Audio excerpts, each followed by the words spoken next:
Nagpanchami special इथे आज मी दोन प्रकारे अगदी सोप्या पद्धतीने लाह्या बनवलेल्या आहेत. नागपंचमीला याचा नैवेद्य दाखवला जातो. याचा मान खूप जास्त असते. तर अगदी सोप्या पद्धतीने चवीला अप्रतिम अगदी झटपट होते. कशा बनवलेल्या आहेत त्यासमोर आपण व्हिडिओत बघूया. त्याआधी तुम्ही जर ही रेसिपी फेसबुकवर बघत असाल तर माझ्या पेजला फॉलो करा आणि यूट्यूबवर बघत असाल तर माझ्या चॅनलला सबस्क्राईब करा. त्याचबरोबर लाईक, शेअर आणि कमेंट नक्की करा आणि व्हिडिओ पूर्ण बघा. हॅलो फ्रेंड्स, मी लतिकाच किचनमध्ये तुमचं स्वागत आहे.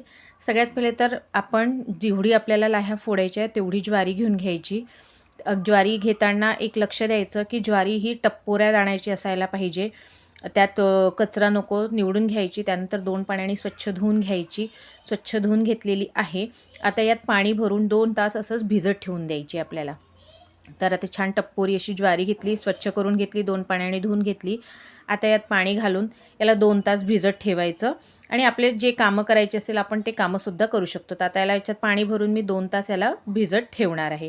त्यानंतर 2 तासानंतर याला परत याचं पाणी पूर्ण काढून घ्यायचं. बघा 2 तास झालेत. याचं पाणी पूर्ण मी काढून घेणार आणि याला पाणी पूर्ण निथळून एका किचन टॉवेलवर पसरवून ठेवणार पूर्ण सुकतपर्यंत. एकदम कोरडी नाही, पण हाताला असं कोरडं लागायचं. साधारणतः 1 तासात ते आरामात सुकून जातं. तर आता बघा पाणी काढून घेतलं आहे. आता किचन टॉवेल घेतलं आहे, यावर पसरवून घेतली आहे आणि याला सोडून दिलेलं आहे मी. अर्धा 1 तास सोडून द्यायचं. झटपट सुकते. फॅनखाली असलं तर अर्धा तास भरपूर झाला. तर याला मी कामं करत होती म्हणून 1 तास मी असंच राहू दिलं. त्यानंतर मग आपण समोरची प्रोसिजर करूया. ती अगदी झटपट होते, काही वेळ लागत नाही. जर या 2 प्रोसिजर झाल्या की आपल्याला लाह्या फोडायला वेळ लागत नाही. तर बघा अशा प्रकारे छान लाह्या कोरड्या झालेल्या आहेत. म्हणजे आतून मॉइश्चर आहे पण हाताला वरतून काहीच लागत नाही, म्हणजे कोरड्यासारखी वाटते. तर अशा प्रकारे आपण ज्वारी बनवून घ्यायची आणि आता याला एका भांड्यात काढून घेते आणि मग फोडायसाठी वापरून घ्यायचे. तर आता बघा छान मस्त कोरडी झालेली आहे. इकडे मी कढई घेतलेली आहे, लोखंडाची कढई घेतलेली आहे. थोडीशी उंच घ्यायची म्हणजे हे फुटताना बाहेर पडणार नाही. तशी तर पडते पण शक्यतो मोठीच घ्यायची. आता यात मी अर्धा वाटी मीठ घातलेलं आहे. मी हे मिठात भाजते. मिठात भाजल्याने या लाह्यांना ना खूप छान असं सॉल्टी मस्त छान असा टेस्ट येतो. तर मला या 2 प्रकारच्या लाह्यामध्ये हा जो पहिला प्रकार आहे तो फार जास्त आवडलेला आहे. म्हणजे माझ्या मुलांना पण खूप छान आवडलेला आहे. तर इथे मीठ छान अगदी तडतडल्यासारखं होतपर्यंत छान अगदी गरम जास्त करून घ्यायचं आणि गरम मीठ झालं की यात मुठभर थोडे आपले ज्वारीचे दाणे टाकायचे आणि भाजून घ्यायचे. छान पॉपकॉर्नसारखे ना तडतडायला लागतात.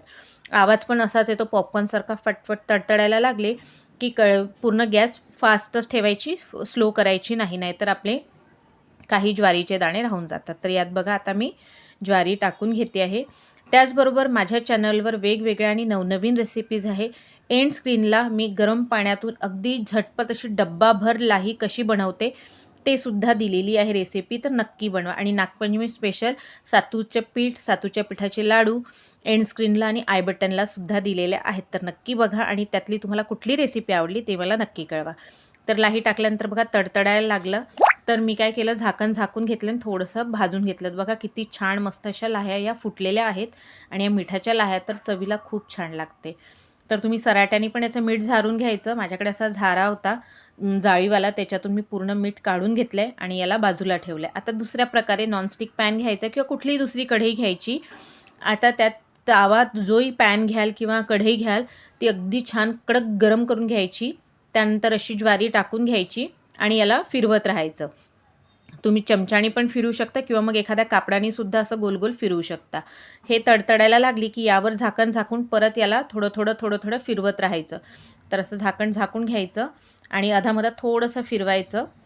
तर ही बघा, ही पण छान मस्त लाही अशी फुटलेली आहे. तर अशा 2 प्रकारे मी यावेळेस लाह्या बनवलेल्या आहे. यातली तुम्हाला कुठली पद्धत आवडली ते मला नक्की कळवा. तर भेटूया पुढच्या रेसिपीत. तोपर्यंत बाय.